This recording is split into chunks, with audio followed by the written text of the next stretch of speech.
The Contendings of Horus and Seth. When Horus came of age, he stepped out of the marshes, tall and strong, with the falcon's sharp gaze and the fire of justice in his heart. He walked straight to the gods' great court and stood before them all, Ra, Thoth, Isis, and the others, and declared, "I am the son of Osiris. I claim my father's throne." But Seth was already there. Tall, red-haired, with eyes like storm clouds and a voice like thunder, he bared his teeth and growled, "I am the king now. I hold the throne. That boy was raised in shadows. What does he know of rule?" And so began the great Contendings, a battle not of blades alone, but of wit, strength, and divine politics. The gods debated. Some sided with Horus, the rightful heir.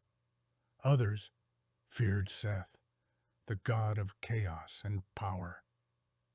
To decide the matter, the gods set trials. First came contests of strength. Horus and Seth transformed into hippos and plunged into the Nile to fight beneath the waves. They battled for days. Neither gave in. Then came races, challenges, debates. Seth cheated. Horus raged. Seth struck him, gouged out his eye, the sacred eye of Horus, leaving him wounded and blind with fury. But Thoth, god of wisdom, found the eye. He healed it, and it became a symbol of protection and wholeness. Isis, Horus's mother, used cunning. She tricked Seth, exposed his lies, and shamed him before the gods. But Horus, in his pride, was not always wise. At times he faltered, lashed out in anger, or refused help when it mattered. The trials dragged on for 80 years. The gods grew tired.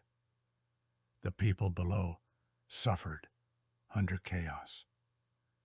Finally, Ra called an end.